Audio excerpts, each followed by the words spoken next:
여러분 안녕하세요, 블랙입니다. 투자를 하고 계시는 분들이라면 한 번쯤은 봤을 만한 짤인데요. 파월 연준 의장이 신나게 시장에 돈을 뿌려주고 있는 모습입니다.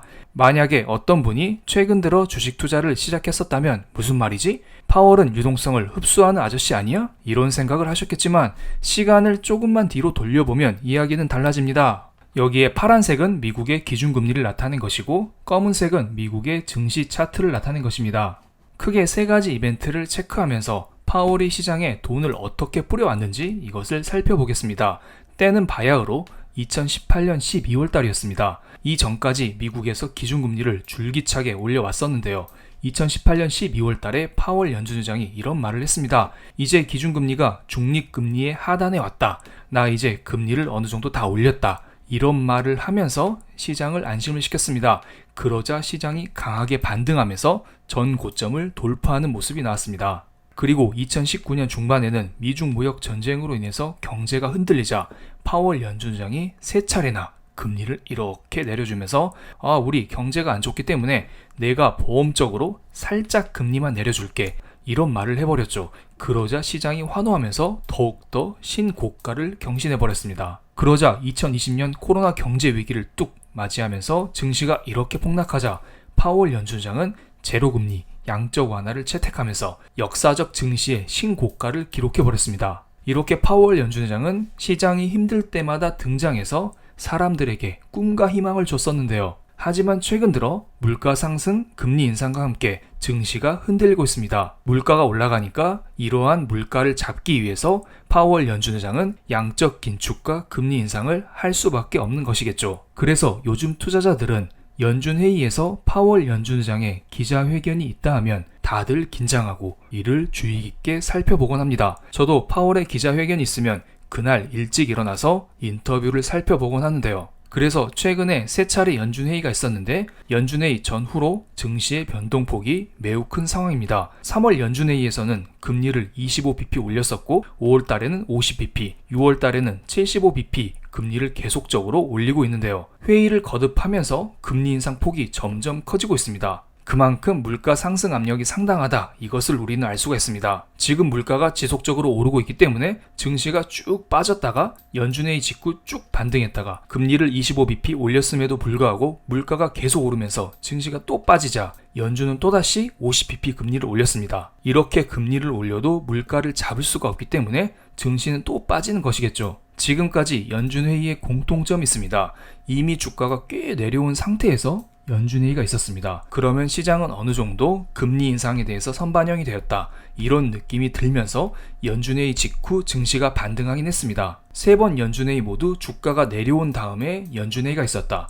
이것은 세 차례 연준회의의 공통점이라고 할 수가 있겠죠. 그런데 지금은 좀 다릅니다. 지금까지는 주가가 이미 출렁인 상황에서 연준회의가 있었다면 지금은 주가가 어느 정도 반등이 나온 상황에서 연준회의가 있을 예정입니다. S&P 500 지수는 3600 부근까지 떨어졌었다가 최근에는 4000포인트 부근에서 왔다 갔다 하고 있는데요. 바닥에서 지수 기준으로 10% 가까이 반등한 셈입니다. 지금까지 연준회의와는 약간 다른 느낌이 들죠. 그럼 사람들은 이미 주가가 올라온 상황에서 연준회의가 나오기 때문에 그럼 이제 주가가 떨어지지 않을까 이러한 우려감을 가지고 있습니다. 지금까지 증시가 움직이는 메커니즘을 제가 천천히 한번 설명을 해드리겠습니다. 약간 헷갈릴 수도 있으니까 천천히 보시면서 따라와 주시면 감사하겠습니다. 혹시 이해가 잘 되지 않으시면 뒤로 감기를 조금 누르면서 천천히 함께 해주시기 바랍니다. 지금은 물가가 매우 높은 상황입니다. 이렇게 되면 당연히 연준은 금리를 올릴 수밖에 없겠죠. 이러한 금리 인상은 시장의 유동성을 흡수하는 정책이기 때문에 주가 하락으로 나타나게 됩니다. 주가가 떨어지고 부동산이 떨어지게 되면 사람들은 실제 생활에서 소비를 덜하게 되고 이러한 수요 위축으로 인해서 물가는 다시 떨어지게 됩니다. 물가가 떨어지면 연준에서 금리를 그렇게 많이 올릴 필요가 없겠죠. 참고로 여기에서 말하는 금리는 국채금리입니다. 물가가 오르면 국채금리는 오르고 물가가 떨어지면 국채금리는 떨어지곤 합니다. 어쨌든 이렇게 금리가 떨어지게 되면 저금리를 인지하면서 주가는 다시 반등하게 됩니다. 주가가 오르면 사람들의 씀씀이가 조금은 커지겠죠. 이러한 수요 증가는 다시 물가 상승을 부르게 되고 또 금리 상승, 주가 하락, 수요 하락 이렇게 무한대 메비우스 띠를 그리게 됩니다. 그런데 이러한 연결고리를 끊기 위해서는 물가 자체가 떨어지면 되겠죠. 물가 자체가 바닥에 딱 붙으면 될 일입니다. 일반적으로 우리는 물가를 전년 동기 대비 물가로 표시하기 때문에 절대적인 물가 레벨이 아니라 전년 동기 대비 물가의 상승 속도만 완화시키면 됩니다. 어차피 신용화폐 시스템에서 물가가 떨어지는 것은 어렵습니다. 다시 한번 체크 드리겠습니다. 물가가 떨어지기는 어렵습니다. 우리가 봐야 될 것은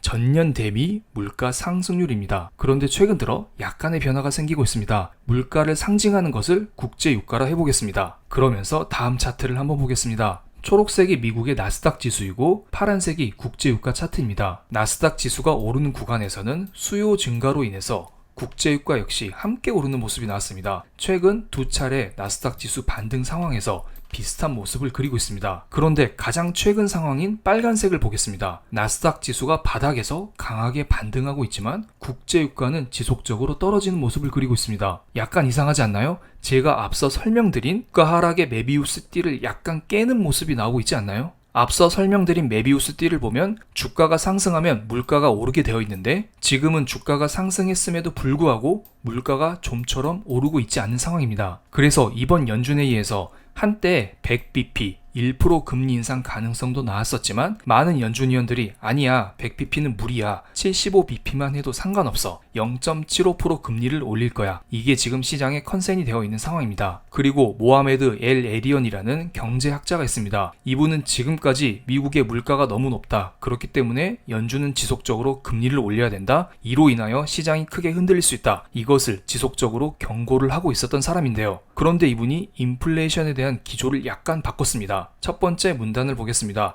미국의 인플레가 아직 정점을 찍지 않았다고 경고한 유명 경제학자 이분은 이러한 전망을 바꿨다고 BI가 23일 보도를 했습니다. 세계 각국의 중앙은행들이 긴축 정책을 하면서 글로벌 경제가 빠른 속도로 둔화되고 있다면서 이로 인해서 인플레이션이 꺾일 수 있다. 인플레가 정점을 찍었다. 앞으로 3, 4개월 사이에 그렇게 될 것이다. 이러한 전망을 내놨습니다. 그러니까 지금까지 물가에 대해 지속적으로 경고를 해왔었던 이분이 입장을 바꿨다는 것은 앞서 제가 설명드린 그러한 연장선에 있다고 봅니다. 그래서 그 다음 연준회의 9월달 연준회의에서는 0.5% 금리 인상을 할 가능성이 가장 높다. 이렇게 전망이 되고 있는데요. 그런데 이렇게 금리를 과감하게 올릴 수 있을까요? 저는 이쯤이면은 약간 금리를 올리기에는 부담이 되지 않을까 이런 생각을 하고 있습니다. 이것은 최근에 발표된 미국의 서비스 PMI입니다. 서비스 PMI가 50 이하인 47을 기록했는데요. 이것은 2020년 코로나 경제 위기 때 나왔었던 차트 흐름입니다. 만약에 미국에서 금리를 계속 올리다가는 2020년 코로나 경제 위기 때처럼 미국의 서비스 PMI가 이렇게 떨어질 수도 있다는 것입니다. 그렇기 때문에 연준은 앞으로 금리 인상에 대해서 매우 신중해야 하지 않을까 이런 생각을 하고 있습니다. 이것은 연준을 비롯한 여러 전문 기관의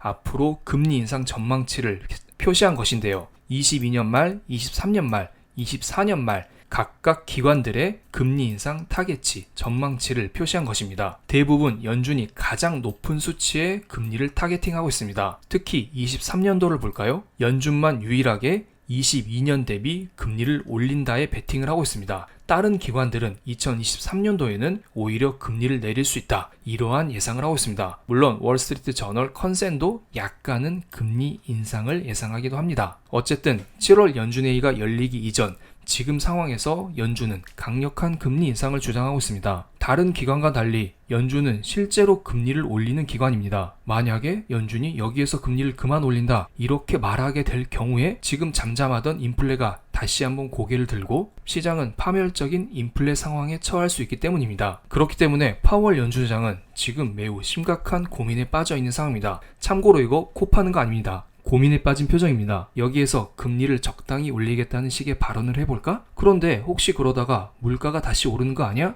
이러한 고민들을 하고 있을 거라 봅니다. 아마도 앞으로 금리를 내리겠다는 식의 발언은 절대 하지 않겠지만 그렇다고 강력한 금리 인상까지는 말하지 않을 것이다. 저는 그렇게 보고 있습니다. 강력한 금리 인상을 지속적으로 주장하기에는 지금 경제가 매우 좋지 않습니다. 그렇기 때문에 앞으로 파월 연준의장은 금리를 충분히 많이 올렸다. 이런 식으로 금리 인상 사이클의 종료를 살짝 암시하는 듯한 발언을 하지 않을까 이런 생각을 개인적으로 해보겠습니다. 물론 그런 식의 발언이 나오더라도 2018년 12월처럼 우리는 지금 중립금리 하단에 있다. 금리를 올릴 만큼 다 올렸다. 이런 발언 직후 증시가 신고가를 기록했었던 2018년 12월 이때의 상황까지는 절대 오지 못합니다. 왜냐고요? 2018년도는 경제가 좋은 상황이었고요.